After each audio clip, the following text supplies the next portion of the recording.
मिथिला संगीत धाम पर अहाँ सबके स्वागत कर रहल छी।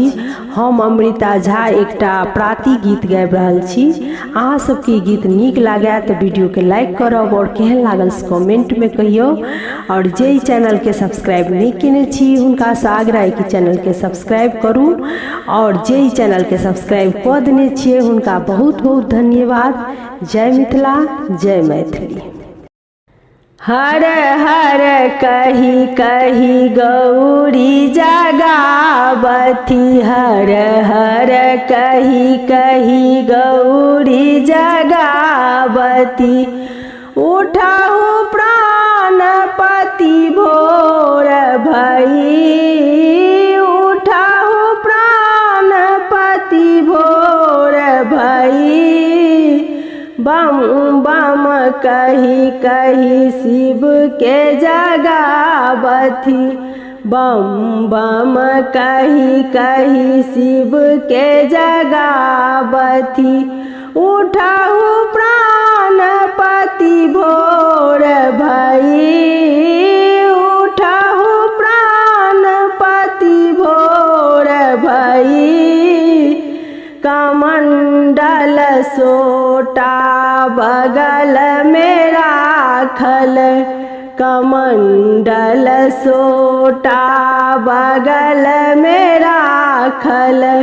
बसहा बरद अछि द्वार खड़ी, बसहा बरद अछि द्वार खड़ी। हर हर कही कही गौरी जगावती, बम बम कही कही शिव के जगावती।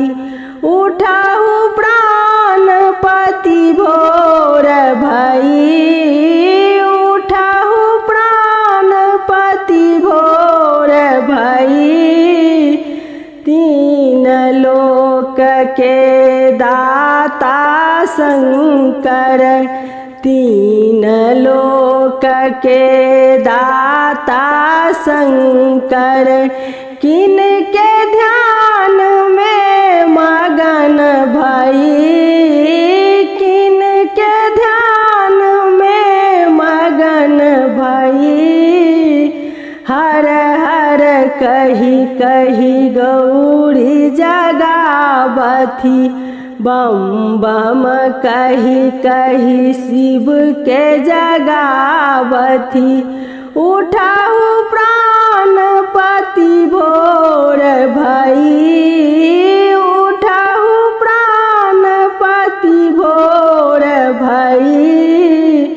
ध्यान मगन शिव नयन खोलथि, ध्यान मगन शिव नयन खोलथि।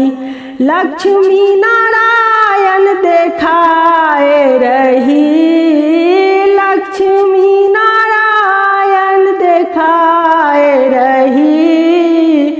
हर हर कही कही गौरी जगावती, बम बम कही कही शिव के जगावती। उठहु प्राणपति भोर भई, उठहु प्राणपति भोर भई।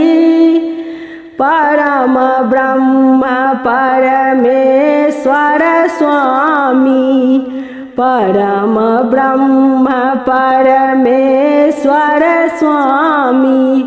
उनके ध्यान में मगन भई, उनके ध्यान में मगन भई।